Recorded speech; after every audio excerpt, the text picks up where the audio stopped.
নমস্কাৰ, মোৰ নাম স্বপ্নালী বৰা। মই স্বৰচিত কবিতা এটি আবৃত্তি কৰিবলৈ ওলাইছোঁ। আশা কৰোঁ আপোনালোকে আঁকোৱালি ল'ব। কবিতাৰ শিৰোনাম এমুঠি আবেগ। স্মৃতিৰ যুগমীয়া মিঠা অনুভৱ তোমাৰ পৰশত প্ৰাণ পাই উঠিছে।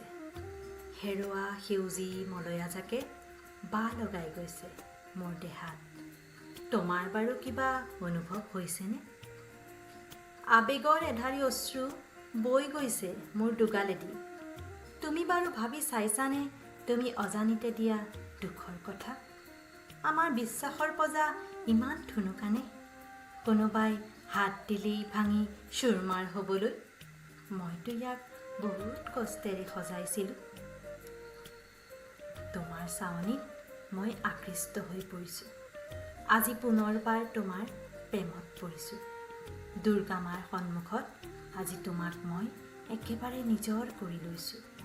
তুমি জানো কিবা প্ৰতিজ্ঞা কৰিছা? পাৰিছানে মোক আপোন ভাবিবলৈ?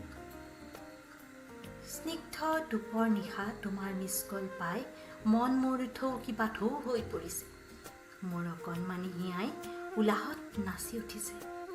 বতাহত যেন উৰি আহিছে এক চিনাকি ভাষা। জোনাক হৈ যেন নামি আহিছে এক মিঠা গন্ধ। দূৰ দূৰণিৰ পৰা যেন ভাহি আহিছে এক প্ৰতিধ্বনি। I miss you. আজি পুনৰ মই তোমাৰ কাষলৈ উভতি আহিছোঁ। খন্তেকীয়া মায়াত আবদ্ধ হৈ পাহৰিব খুজিছিলোঁ মই তোমাৰ পবিত্ৰ প্ৰেম। কিন্তু পাহৰিমেই বা কেনেকৈ? তুমি যে মোৰ প্ৰথম প্ৰেম, নিস্বাৰ্থ ভালপোৱা। ধন্যবাদ।